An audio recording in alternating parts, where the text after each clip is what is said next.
Jumpa lagi dalam channel Klavus Sukacita. Di hari ini saya hendak ingin membagikan kebenaran firman Tuhan bagi kita sekalian.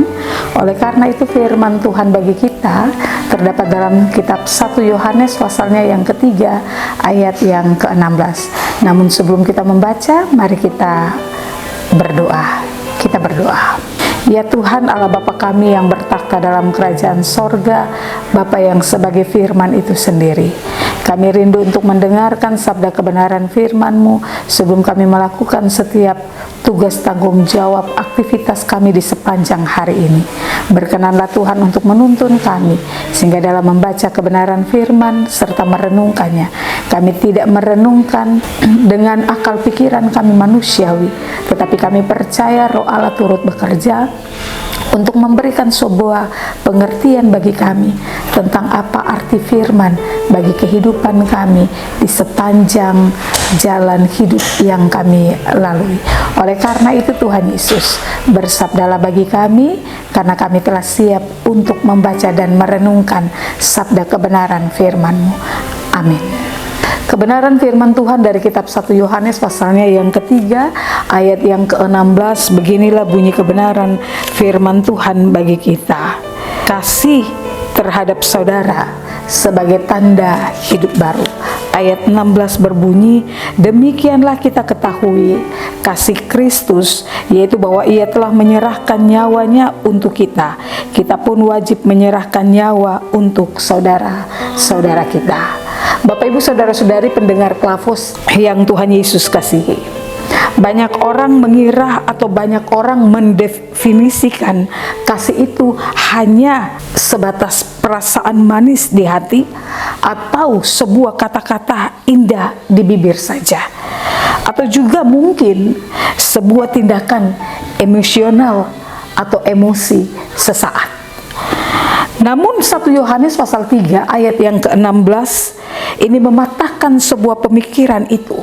Sebab apa Bapak Ibu? Sebab 1 Yohanes 3 ayat 16 di mana dia mau menunjukkan sebuah standar yang mutlak, bahwa kasih yang sejati ini memiliki sebuah standar yang tinggi.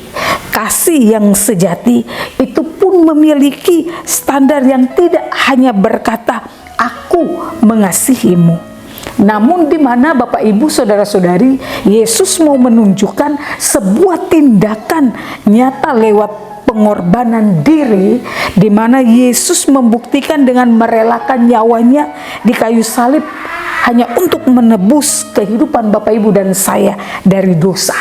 Nah, pengorbanan Yesus ini menjadi sebuah tolak ukur utama tentang apa artinya mengasihi. Apa artinya panggilan untuk bertindak?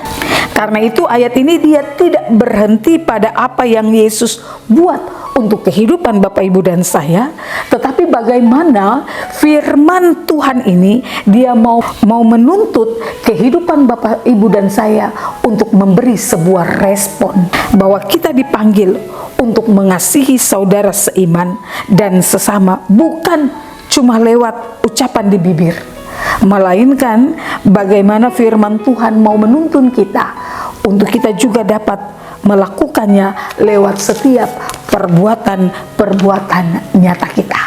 Nah Bapak Ibu saudara-saudari yang diberkati Tuhan, bukan hanya lewat sebuah tindakan perbuatan nyata kita, tetapi bagaimana di dalamnya ada sebuah kepedulian, ada sebuah kerelaan untuk berkorban, baik itu waktu, baik itu tenaga, tetapi juga materi bagi kehidupan mereka yang membutuhkan. Sebab kasih ini bukan lagi sekedar teori, melainkan kasih itu adalah sebuah aksi nyata.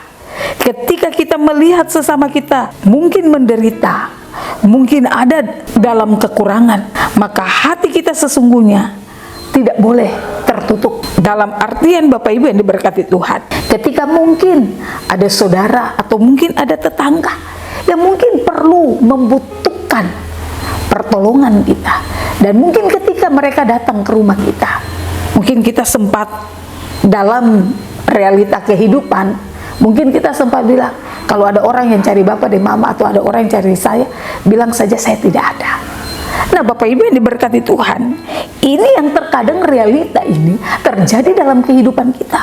Padahal mungkin orang yang datang mencari kita atau membutuhkan pertolongan kita, mungkin dia membutuhkan untuk kita mendengarkan apa yang menjadi pergumulan dalam hidup dan kehidupannya. Karena itu mari, kalau kita bisa mau memberi sedikit ruang untuk mendengarkan apa yang mungkin menjadi pergumulan atau apa yang mungkin menjadi kebutuhan mereka. Kalau bisa kita kasih solusi, kita kasih solusi. Tapi jangan pernah untuk menolak sesama kita. Bapak Ibu saudara-saudari pendengar Klafos yang diberkati Tuhan, menjadi sebuah bahan perenungan dalam kehidupan Bapak Ibu dan saya dalam menapaki hari-hari hidup yang Tuhan anugerahkan, menjadi sebuah pertanyaan bahwa sudahkah kasih kita itu berdampak nyata bagi sesama kita, dan sudahkah kita mewujudkan kasih Kristus hari ini lewat perbuatan kecil yang tulus, sehingga dunia bisa melihat Yesus hidup di dalam kehidupan kita. Karena firman-Nya berkata, siapa yang hidup di dalamku, aku pun hidup di dalam dia.